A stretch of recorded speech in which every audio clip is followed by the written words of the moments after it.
മൃഗസംരക്ഷണ വകുപ്പ് പരിധിയിലെ എല്ലാ മേഖലകളിലേക്കും പ്രവർത്തനം വ്യാപിപ്പിച്ചതോടെ പാൽ, മുട്ട ഉൽപാദനം വർദ്ധിപ്പിക്കാൻ കഴിഞ്ഞെന്ന് എ. പ്രഭാകരൻ എം.എൽ.എ. പശുപരിപാലനത്തിൽ നിന്ന് കർഷകർ കൊഴിഞ്ഞുപോകുന്ന കാലമല്ല കേരളത്തിൽ ഇന്നുള്ളതെന്നും പ്രഭാകരൻ. കുടുംബശ്രീ ജില്ലാ മിഷൻ മൃഗസംരക്ഷണവുമായി ബന്ധപ്പെട്ട് CDS തലത്തിൽ നടത്തുന്ന ജീവനം സെമിനാർ ഉദ്ഘാടനം ചെയ്ത് സംസാരിക്കുകയായിരുന്നു എം.എൽ.എ. പശു വളർത്തലും കോഴി വളർത്തലും അനുബന്ധ വ്യവസായങ്ങളും നഷ്ടത്തിലായതോടെയാണ് കർഷകർ പക്ഷിമൃഗ സംരക്ഷണങ്ങളിൽ നിന്നും പിൻവാങ്ങിയത്. മൃഗസംരക്ഷണ മേഖലയിൽ കർഷകർക്ക് ലാഭമുണ്ടാവും വിധത്തിൽ സർക്കാർ നയങ്ങളും ആനുകൂല്യങ്ങളും പ്രഖ്യാപിച്ചതോടെ ഈ മേഖലയിലേക്ക് കൂടുതൽ ആളുകൾ കടന്നുവരികയാണ്.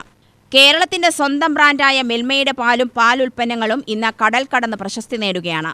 മൃഗപരിപാലനവും ഇതുവഴിയുള്ള വരുമാനവും കുടുംബം മുന്നോട്ട് കൊണ്ടുപോകുവാൻ കഴിയും വിധത്തിൽ വിപുലീകരണം നടത്തുകയാണ്. പുതിയ ആശയവുമായി വരുന്നവർക്ക് ആവശ്യമായ സാമ്പത്തിക സാങ്കേതിക സഹായം ഉറപ്പാക്കുമെന്നും പ്രഭാകരൻ പറഞ്ഞു. ഇവിടെ ജനകീയാസൂത്രണം സാധ്യമായതിനു ശേഷം അതും ഒരു ചരിത്ര സംഭവമായി മാറി എന്നുള്ളൊരു വസ്തുത ചെറുതല്ല. ഞാൻ മറ്റു കാര്യങ്ങളിലേക്ക് നമ്മുടെ കേരളത്തിൽ സാമ്പത്തികമായ പരാധീനതകളും പ്രശ്നങ്ങളും ഉണ്ട് എന്നുള്ളൊരു സത്യമാണ്.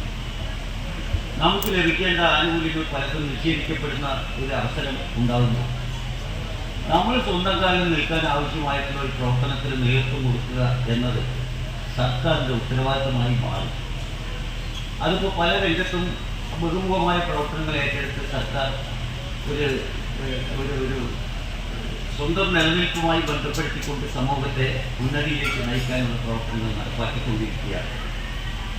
ഇപ്പോൾ നമുക്കറിയാൻ പോകുന്ന മാധ്യമങ്ങളിലൊക്കെ വായിച്ചതായിരിക്കും, വിദേശത്തുകാർക്കും തോന്നില്ല, കഴിഞ്ഞ 2 വർഷം കേന്ദ്ര ധനകാര്യമന്ത്രി അവതരിപ്പിച്ച ബഡ്ജറ്റ് കേരളം എന്നൊരു വാക്ക് പോലും നമ്മളെന്താ വല്ല ഈ രാജ്യത്ത് ജീവിക്കുന്നവരാ. അപ്പോൾ ഇങ്ങനെ വരുമ്പോൾ എല്ലാ രംഗത്തും നമ്മൾ ചെലവഴിക്കപ്പെടുന്ന അല്ലെങ്കിൽ ചെലവഴിക്കലും നിർത്താൻ പറ്റും. രാജ്യത്തെ ഉദ്യോഗസ്ഥന്മാർക്ക് ശമ്പളം നോക്കില്ല. നഗരസഭാ ചെയർമാൻ P. സ്മിതേഷ് അധ്യക്ഷത വഹിച്ചു. ജില്ലാ കോർഡിനേറ്റർ P. ഉണ്ണികൃഷ്ണൻ, അസിസ്റ്റന്റ് കോർഡിനേറ്റർമാരായ അനുരാധ, PA സുഭാഷ്, ഗീത, ഐശ്വര്യ, ശ്രീനിവാസൻ എന്നിവർ സംസാരിച്ചു.